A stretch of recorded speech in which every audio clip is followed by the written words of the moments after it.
Okay, so this talk is called Towards Slangs and DSLs. And actually, as I was writing this, I realized, and GPLs as well. But I'll kind of get into that a little bit. And the idea of this talk really is to think about what Raku had originally designed, where we're at today, and what the future has in store for us with respect to slangs and sort of the ability to work with DSLs. So just kind of give you kind of a quick little overview of what I'll be talking about. Maybe for those who end up watching it at home later, they can kind of see quickly what we'll get through. But I want to first start off talking about what is a slang. Obviously, we can go the very high schooly route and look at Merriam-Webster. Says, language peculiar to a particular group, such as an argot or a jargon, or an informal, non-standard vocabulary composed typically of coinages, arbitrarily changed words, etc. And this isn't too far off, I think, from a lot of times when we think of a slang in the Raku context. But technically, there's a much more succinct definition. It's a sublanguage. Or if you want to read from the synopses, in this I'll be quoting a lot from the synopses, so if you're really curious, like good academic, I cite my sources, so you can take a look at it there. But the main point here is it is a grammar that is derived from the Perl 6 grammar, or obviously Raku grammar today. And so we can think of that more as the non-standard vocabulary or grammar sense that Merriam-Webster gave it there. But before we even get to that, I think we need to think about what is Raku. And it's not actually just one language. We talk about it oftentimes as if it were one, but it's really a combination of languages. And I love this description that Rafe gives it. He calls it all the time when he discusses it online, and when people ask about Raku, he calls it a mutable braid of mutually embedded languages. And I think this just very nonsensical little block of code here actually is really illustrative of this. Because most people would look at this and just say, oh yeah, that's Raku. Looks like standard Raku code. But I've actually got here all the different default sublanguages that are in this braid, as he calls it, in here. And it cycles between them. So they're mutually embedded within each other. And Raku comes with 3-ish of these. We have the main regex, but we also have PF or P5 regex. So we're still supporting that form if you want to use Perl 5 style regexes. And Q. Can anybody identify where those are? Daniel, you ought to be able, Bruce, you ought to be able to. Oh, here, okay, color-coded them for you. All right, so you see everything here that's in that blue, that is main.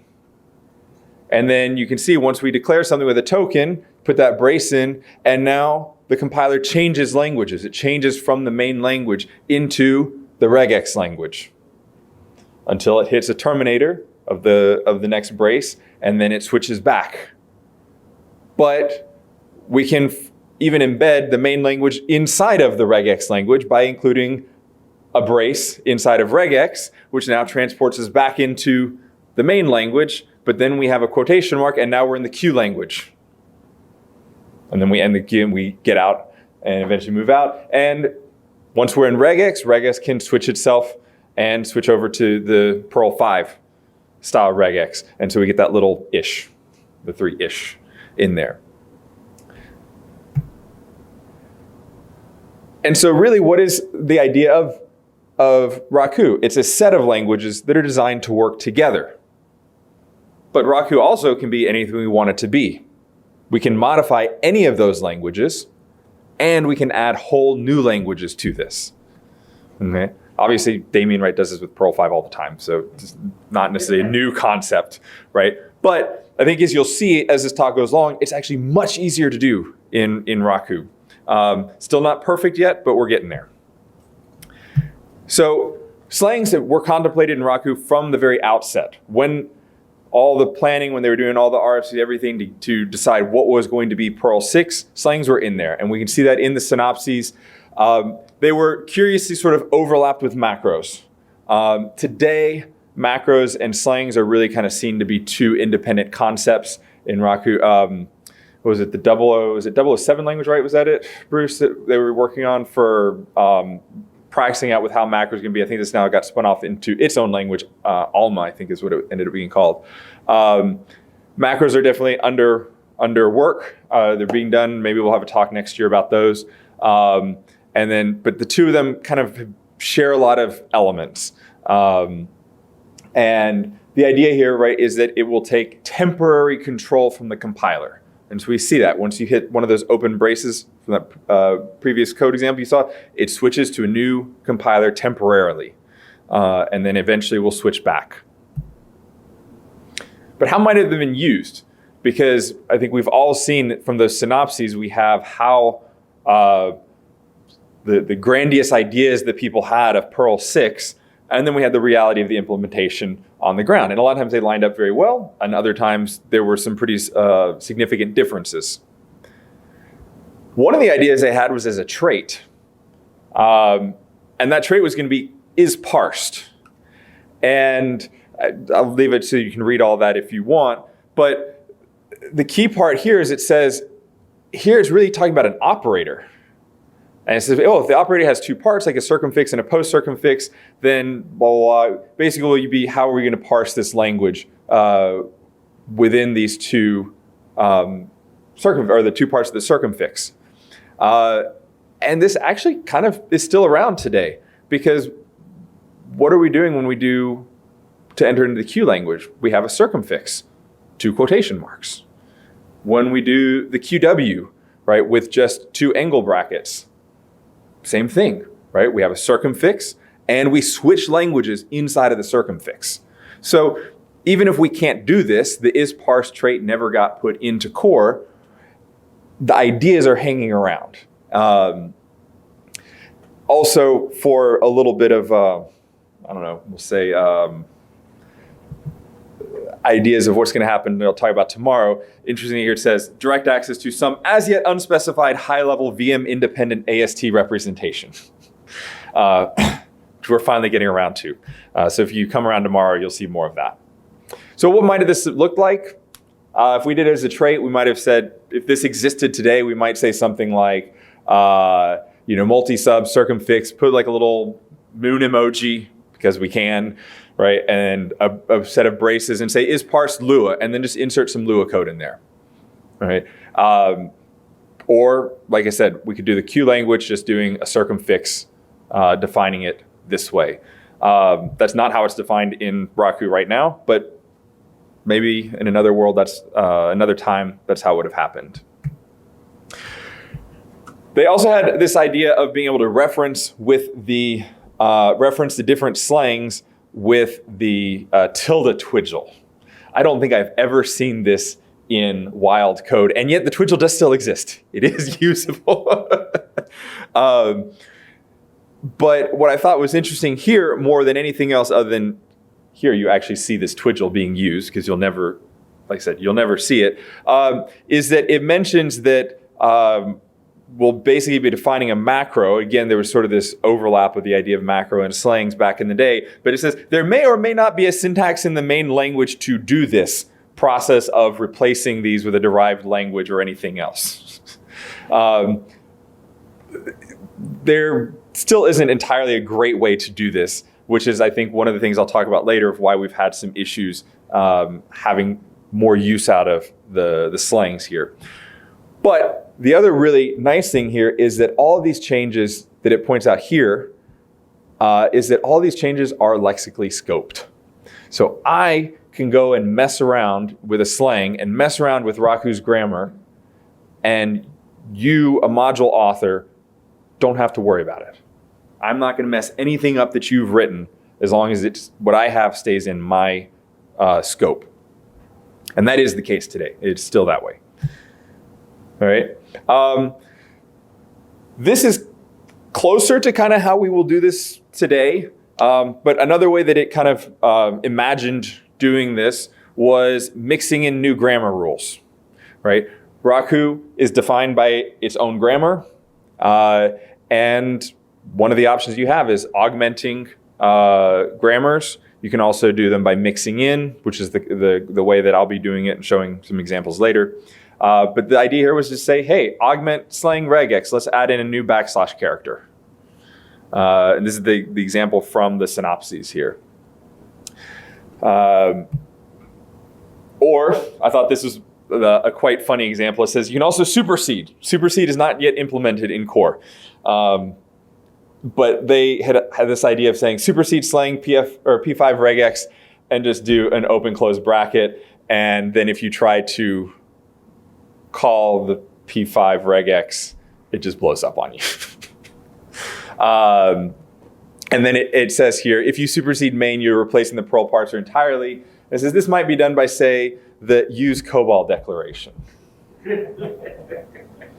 You laugh, and yet I think this is a really interesting idea here is we can have Raku potentially run other languages entirely. And I will be talking more about that tomorrow, a little bit today, but more tomorrow.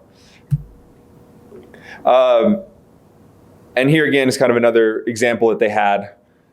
And like I said, this is kind of how we're doing it today, or how people who do this do it. And I think the fact that it was in multiple places in the synopses tells us that was kind of the direction a lot of people were wanting to go.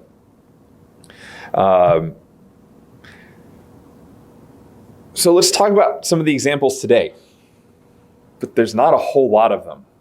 There's all this power, lots of power, but not a lot of examples. So the late Dr. Four had a really simple one, but I think just shows what could be done very simply. Slang Roman adds Roman numerals to the grammar. Why you'd want to use this, I don't know. But all he has to do now is just say, hey, or actually that should be 0R. I knew I was going to find a typo in this presentation somewhere. I knew it. Should be 0R DXLIA. But you would just put in the 0R, and then as it's processing the grammar, it would go through, then it would parse that, and it would replace it with the number inside of that. Or Senekun did slang Kazu that similarly adds Japanese numerals. Now, of course, Raku will take any type of numerical character you throw at it, but it normally works with digits. It'll accept some other symbols that have like a set value of, say, 10,000 or something. There's some weird like Sumerian symbol around. But what? Pi, or you can do pi, yes. But I think that one's implemented as a term rather than in the numerical one. But this is using a different one. I think if I remember correctly how these work, right? It's just like an indicator for 3 and then an indicator for 1,000, right? And kind of alternates there. And that requires extra processing that's not in core, but now you can just use them. Again, why you necessarily want to do this, I don't know, but you can. Okay? Damien will. Exactly. Damien will. For those of you who were here yesterday, I actually mentioned this briefly in the background. So one of the things in Raku that can throw people off who are coming from other languages is if you do a subroutine call, right, and you put in parentheses, it needs to be immediately touching the identifier, right? So if I do foo 3 and 5 and I need 2 different arguments, that needs to be directly touching, because if I put a space, now it's just passing a single list. And somebody apparently did not like that or wanted to have the old behavior. And you know what? You can have the old behavior if you want it. Just add in slang tuxic, and it modifies the grammar enough to say, hey, no. If there's a space there, we're just going to pretend that space doesn't exist, and we'll call it the way it would have been called anyway. And again, lexically scoped. So if you do want to do this, you can do this, and it will not have any effect on any other module that you're using, or if you just want to use it in one particular part of your code, just surround it by braces first, get it scoped, and you're good to go. Another one that same person did was called slang piercing, and modifies the definition of an identifier in Raku. Again, This one, I'm not really sure why I would want to have an exclamation mark or a question mark on my identifier, but you can. Some languages use that for tests. Like, oh, do they? Okay. So like, instead of is prime, you use your prime question mark. Or okay. Question mark. I think something that returns. Okay, that maybe that's what he was wanting to use with this one. This one I thought was the weirdest one, and I'm pretty much cataloging all of them here because I want you to see just how few there are and how crazy some people get with them. So this slang alt ternary. Again, those of you who were here yesterday with the sort of the intro to Raku know that the ternary expression is quite different in Raku because you use a double question mark and a double exclamation mark. Well, apparently this guy wanted to use question mark and then the single Unicode character that is a question mark followed immediately by an exclamation mark, not an interrobang, but there's another one that is just question mark followed by exclamation mark in one character. And then he wanted to say yes and no for each individual one. Again, why? I don't know. Actually, no, I know why, because he says in his README, just because he could, right? Which of course is the best rationale for anything, okay? Then we have this one, B. Duggan made it. Again, you kind of see some of this bike shading that we get, and we even saw that with Corinna, right? For Perl, right? Well, what should the name be? Should it be has? Should it be a field? Should it be this? Should it be that? Right? I don't know if any of y'all followed some of those discussions, and people were getting quite worked up over what keyword they were going to be using for different things.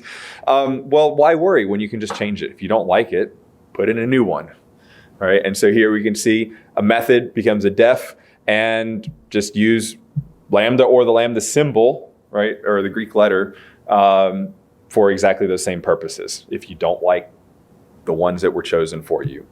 And then this is one, changing the identifiers that I actually use. I have used this module in some of my code. And it allows subscript numerals. So again, it goes in and it changes the definition of an identifier and allows you now to terminate with those subscripts. Because sometimes I'm copying formula from a book, and the formula uses a subscript in it. And I want my code to look like the formula that I see in the book. And this is a way that you can make that happen. Again, I'm not going to use this in most of my code, but for those particular times where I need it, this is a really useful slang to have.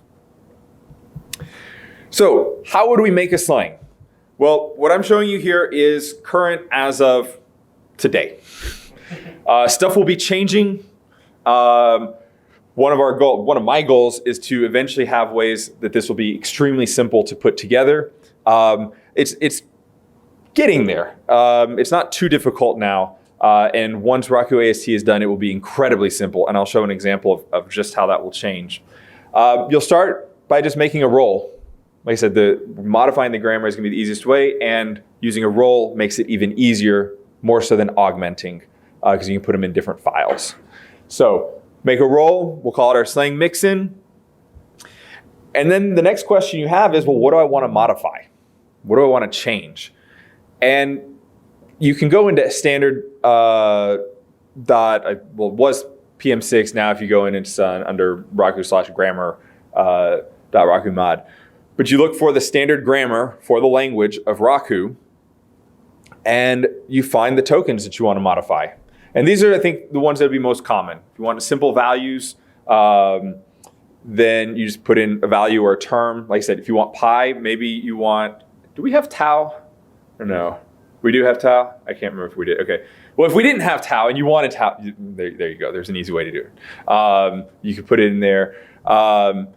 Statement controls, mod loops, mod conditions. So, we can put that if or unless after there. Could you imagine doing, instead of an if or an unless, maybe you had a maybe or a randomly? Just add that as a statement modification. And maybe it'll run, maybe it won't. But you could do that. Again, why? I don't know why you would. But maybe for testing suite, that could be useful.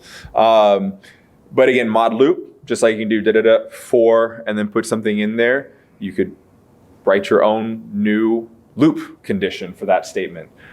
Same for statement prefixes. All your different declarators. These are a little trickier to work with. But if you want to change out, instead of having the sub to start, you could do the def, something else. That just changing the keyword is easy. Changing the body definition, that's a little more difficult. And then the identifiers. If you want to modify those, it's actually pretty easy to do the identifiers.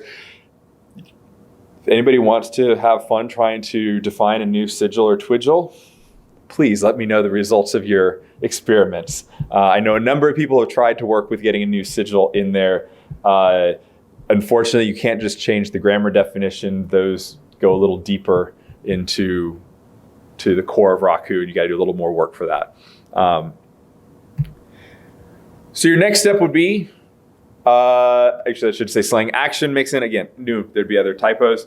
And here, oh wait, no, sorry, this is still in the slang mixin. Apologies, we're still in the grammar. And you just say, in this case, we're going to change a value. We'll put in our symbol for it, which will be today, right? We have a now keyword for the current instant, but maybe we want it to be the date. So we do today. And so now, whenever I have a value, when we're parsing the grammar and it's expecting something that could potentially be a value and it sees today, all right, it's going to catch this. Do be aware multi uses longest token matching. So if you've got something that's shorter than a current keyword, maybe you've got to do some stuff there to make sure you don't accidentally catch other stuff. Then we'll make an action. That's the mistake. It should be unit class slang action mixin. And then you have their multi method typos value today, and then you do your code to produce basically now.date, right? And this is where it gets a little trickier. Again, I'll discuss this more tomorrow, how you would actually go about sending this data in to the compiler of how this would look. But just to suffice to say, here's where you would put in that code for that date. Good question. What is date.now? So the question was now.date or date.now.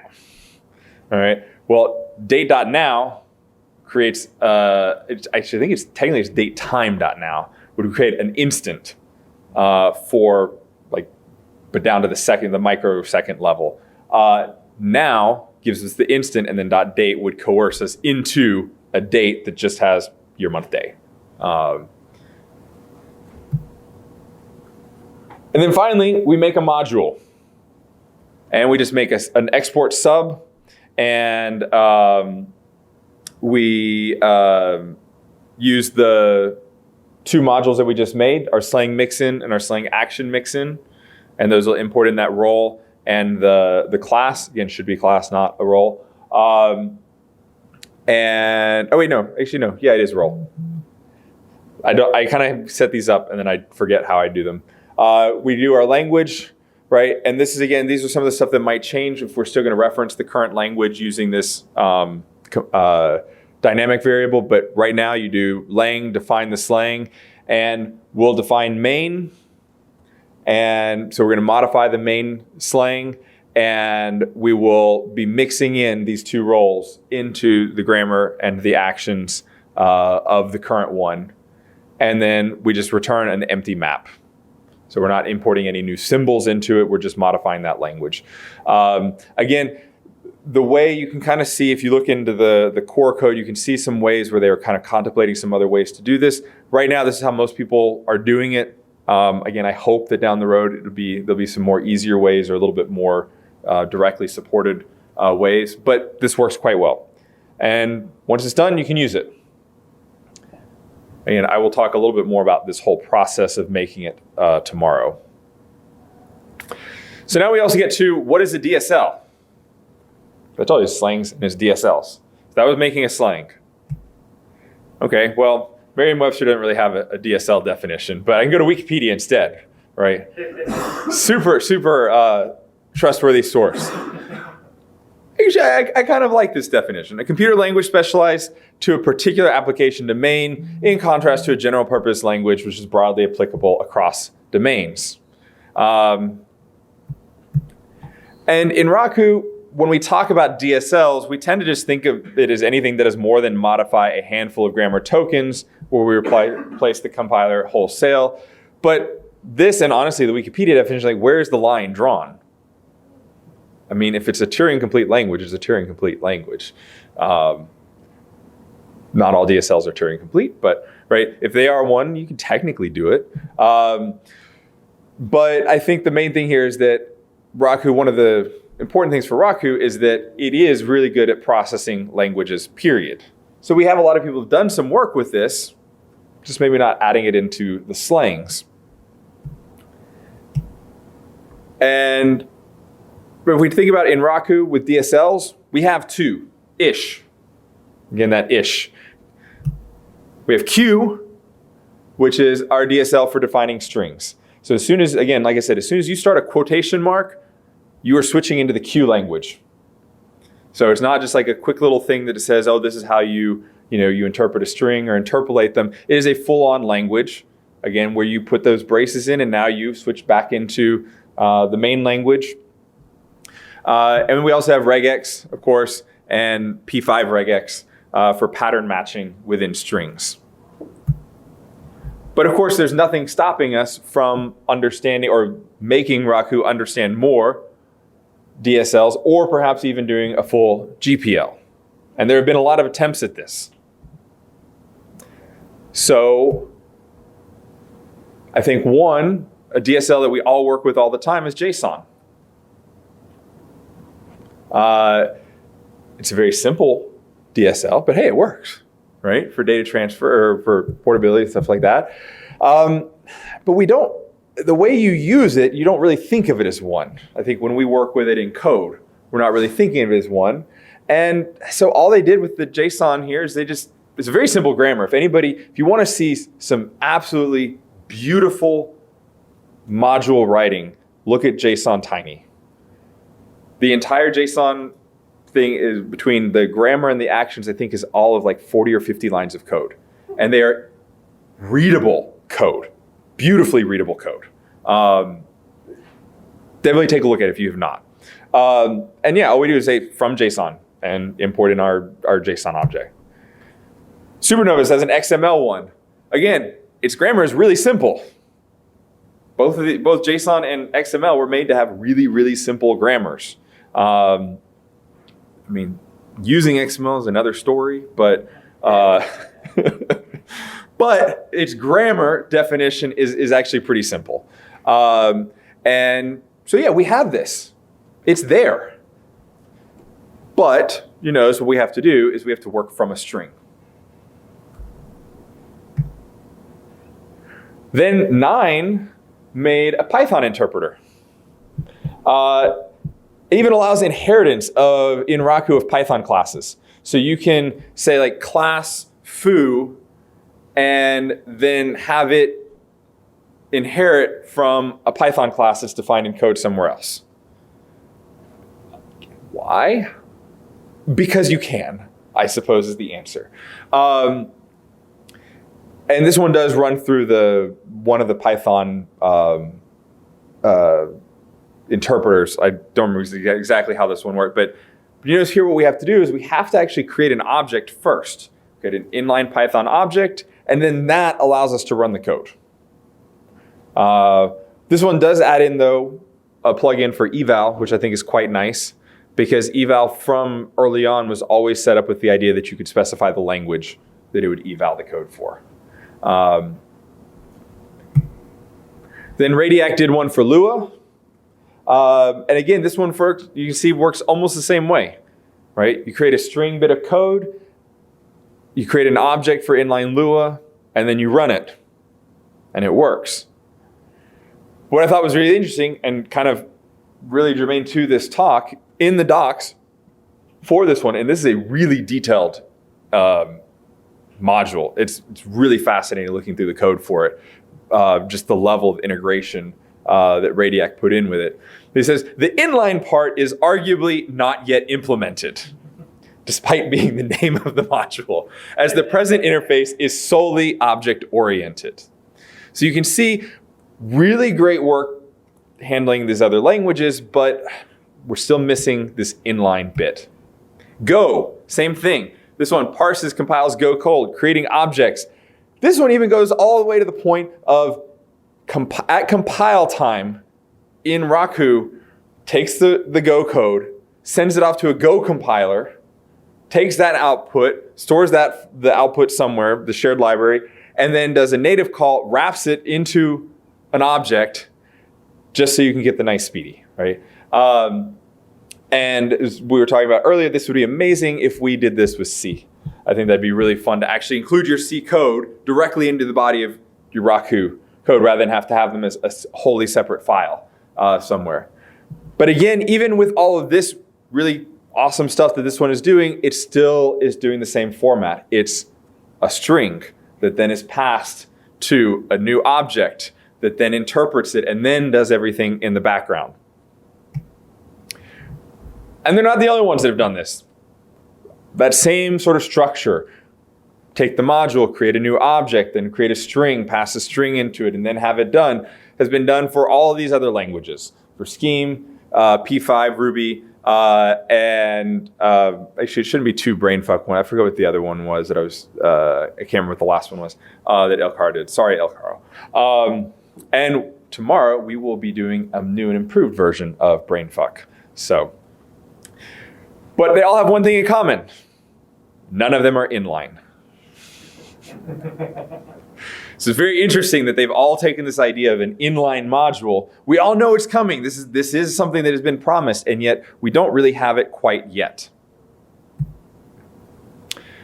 Well, almost. So Tonio has a module that he did that's called Slangs SQL. And here we're finally getting to something that is approaching an inline slang for SQL. And so this is a piece of code that he gave in the docs. And I think it's worth kind of looking at what this is. Because if we look at this, I mean, I don't do a lot of database stuff, but it looks like perfectly good SQL code. I suppose those of you who do database stuff, it's fine. I mean, I know most people tend to capitalize, but I don't think it's required, right?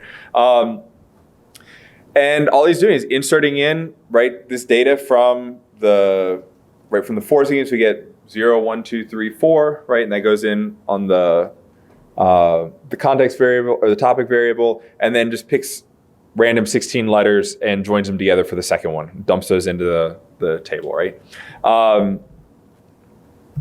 So first, what does he do? He has the SQL, or the SQL word there, catches at a control statement level. So remember I told you when you're thinking about how do I make a slang, what keyword or which tokens do I want to do, does it at the control statement level. And then this is the actual SQL code. And so he does whatever is in the grammar definition of the module. It decides, okay, well, what is the valid SQL code and where does it terminate? Well, how does he have it terminate? Well, at the semicolon. And the first semicolon, because this is actually technically in his grammar is written as one very large statement, even though it's really two statements, has a first semicolon, and then after that you can have a with and a do statements. But it's not really a true statement separator because he's actually manually encoding the semicolon. But what's interesting here is that with one takes an arg list, but he didn't write the arg list because he can borrow it from Raku's grammar. So as you're doing these features, if you're trying to do a slang, you can pick and match, pick and choose different elements of the core grammar to make sure that your slang, if you're trying to just do small modifications like this, really feels natural to Raku programmers. So yeah, he grabs that one and then it passes those variables into the SQL command. And then we finally have at the end here an actual true statement ender. And the parentheses there, the closed parenthesis, is actually what ends the SQL slang. Once it hits that one, it says, okay, I'm done. I'll return you back to the main compiler. So we're starting to get there. And I think this right now is probably the most complex of the ones out there. I think at least I've got some that I'm starting to work on.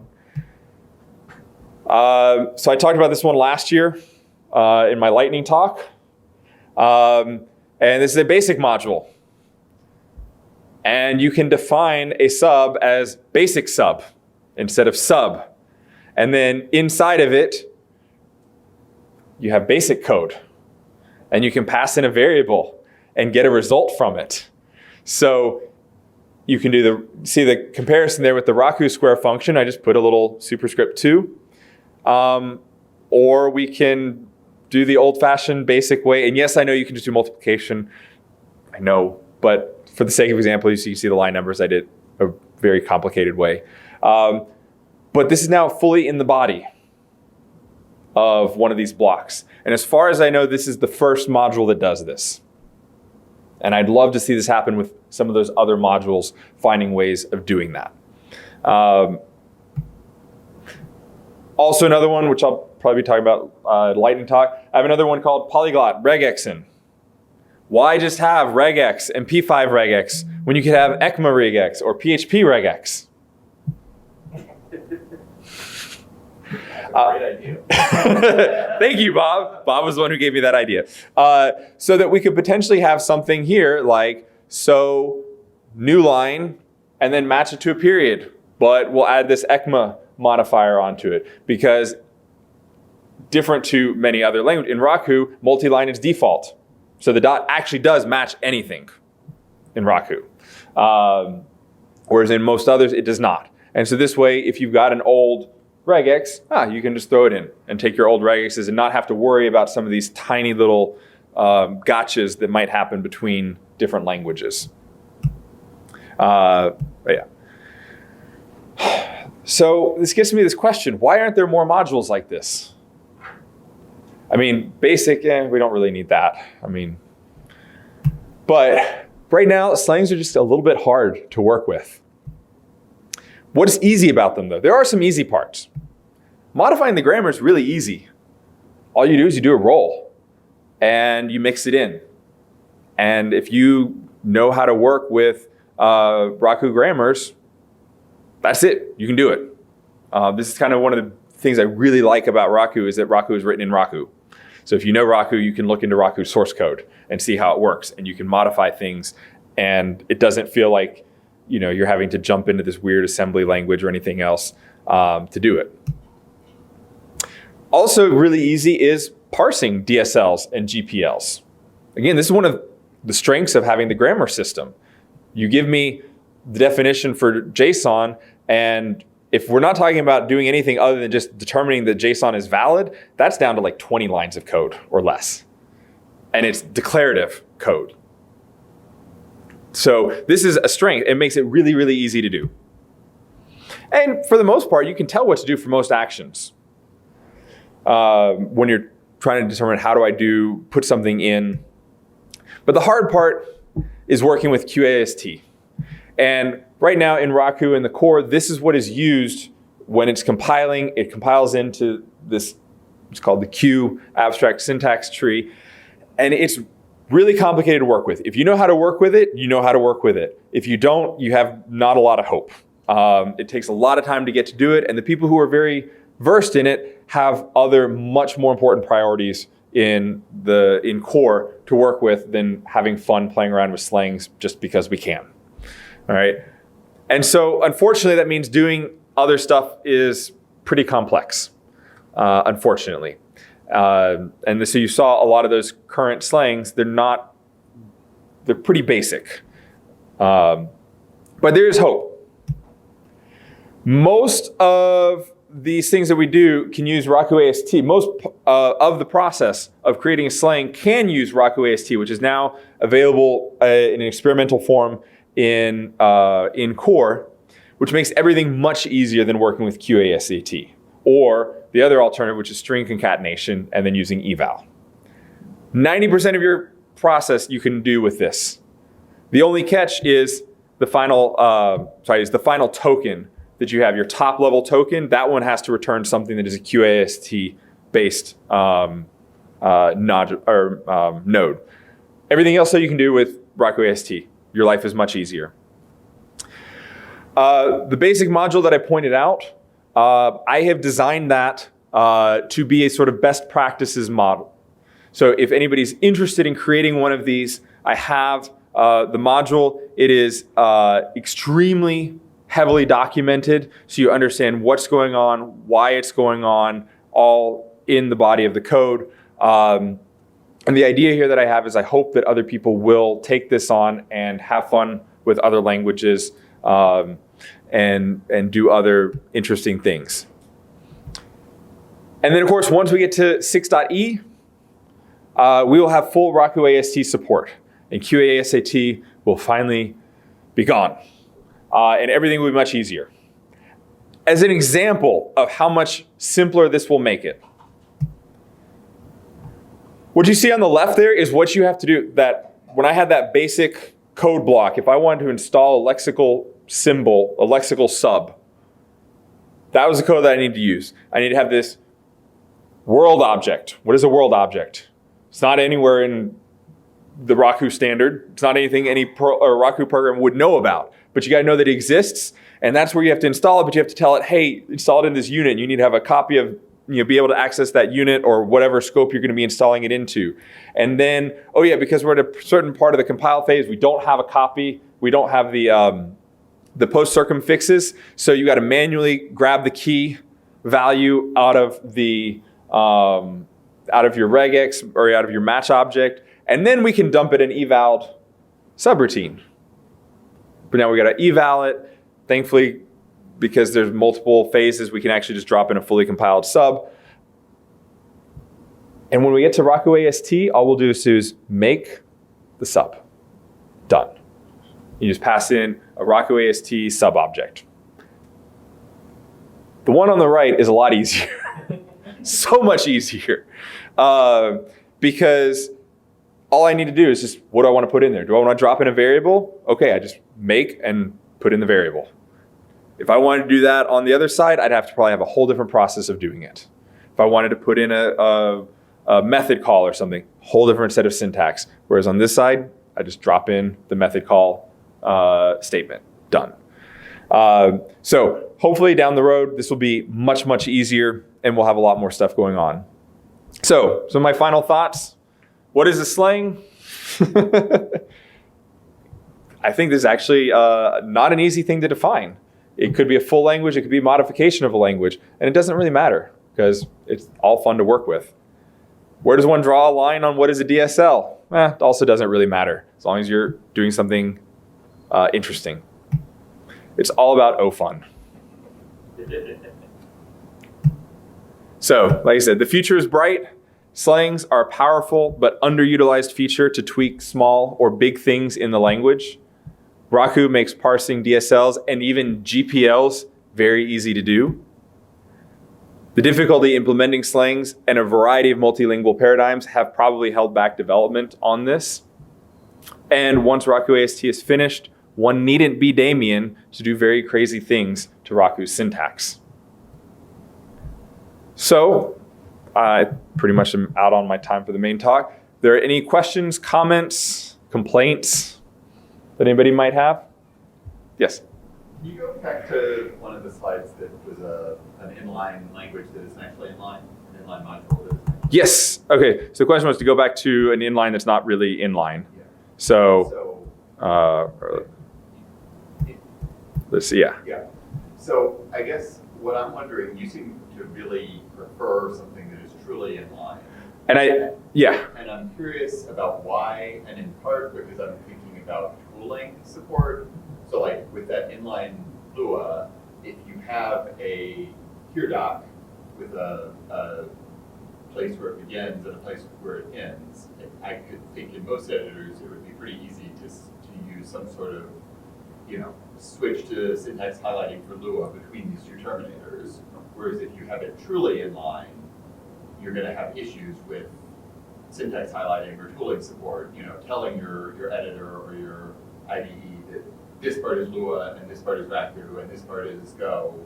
It seems like there are a lot of advantages to doing it with restraint, and I'm struggling to think other than slightly less verbose code, which I'm always a fan of, the advantages of it being truly inline. Yeah, so the question was if there's a real advantage to doing like a true inline versus doing this having a string, because you could do a here doc and perhaps an editor could recognize that and apply syntax highlighting accordingly. I think that's one where as we get more development done, personally, as we get more development done on slangs, I would hope that our tools for Raku start identifying those, because right now they don't. like when I had the one here for basic, I did pretty syntax highlighting here for the presentation. Okay, when you actually type this in comma, it's just all red squiggles. Right? But I think here, this is where, again, as RakuAST gets in, I think we'll be able to build in new nodes, and then things like comma will be able to auto-identify those and can potentially apply some syntax highlighting on their own. But even with the here doc, you're going to have the same issue, is that the tool will still need to be able to recognize, hi, I'm switching to a new language. And as I think either way, whether you do a string or you do something that's fully inline, you'd have that same issue. I like just kind of having everything in there. I think the string, the other issue that you have with strings is, right, you got to do the extra quoting. Here docs, obviously that gets a little out of having to do that.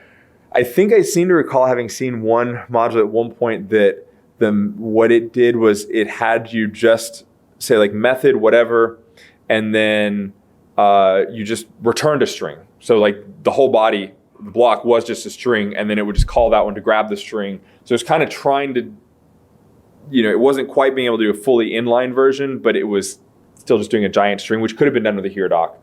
I think the other thing that if you're just dropping in I know what they're doing on a lot of these, they're passing everything off to another compiler entirely that's fully external.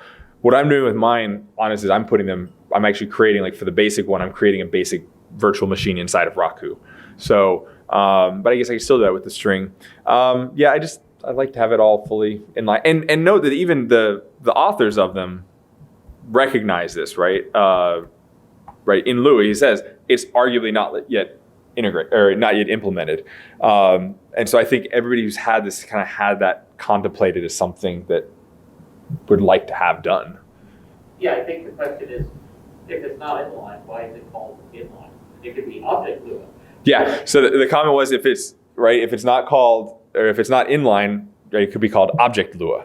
And yeah, I agree. And if you think, though, we also are already doing this, right, within Raku, because I can have a class and or within a grammar, right, I can define both a method, and inside the method braces, I use Raku code, or main code, because I'm always using Raku, but main code. But if I say token, I'm using regex code.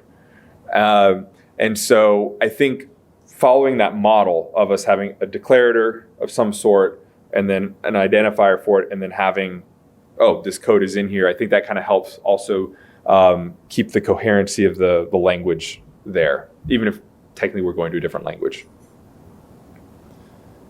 But a good question. Any other questions, comments? One other minor comment is that you may know this already, but in 6E, there'll be another braided language. The format strings for SPNF are becoming a new braided language. Yes, Liz Matt has done a lot of work on that lately, yeah. So yeah, as you see, the slangs are there. I guess one argument for using strings rather than doing it properly in line is if the language is complicated, then you're taking on a heck of a lot of work to re-implement a grammar that someone else has conveniently done in a compiler. Yes. So the comment was, one of the advantages of just doing the string is if it's a very complex language, you'd have to define the grammar for doing that.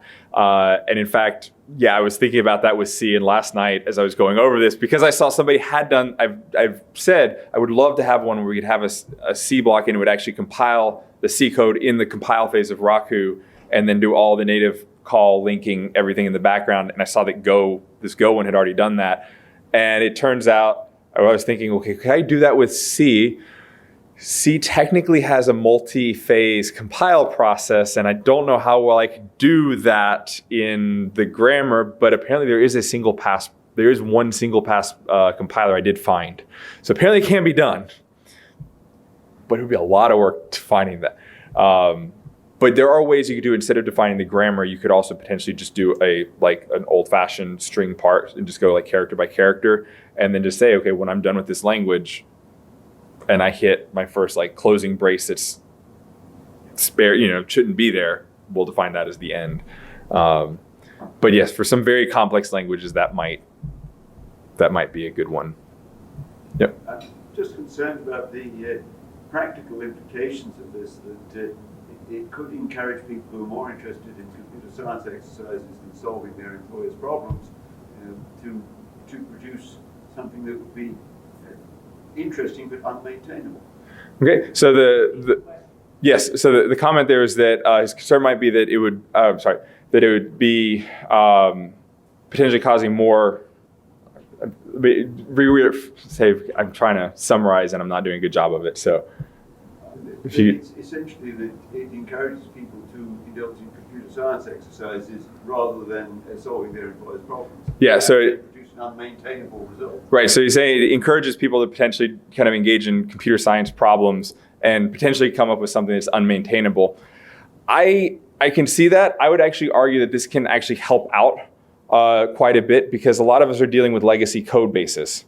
If I've got this old Fortran method or an old COBOL method, and we know it works and nobody wants to touch it unless something happens, unless we change anything and all of a sudden the company goes bankrupt or systems die. If you can just copy and paste that block of code in and you know it's going to work, that's kind of what I'm thinking of for this. Or for the regex one, because we all see regex online and you just want to copy paste that. But if those definitions are slightly different, that will cause you problems as well. But if you know to say, hey, I know this one came from PHP, let me mark it as PHP one, then it'll work for me. And that's kind of what I'm thinking of for it. But I can definitely see, some people are just going to be Damians and mess with stuff. Very powerful tool. Somebody's going to figure out how to just misuse it. Exactly. Yes, I think there's a lot of potential for misuse, but I think also there's a lot of potential for very useful uses. But yes, in the tools, be good or bad. Okay, anything else? Okay, well, thank you for today, and see y'all.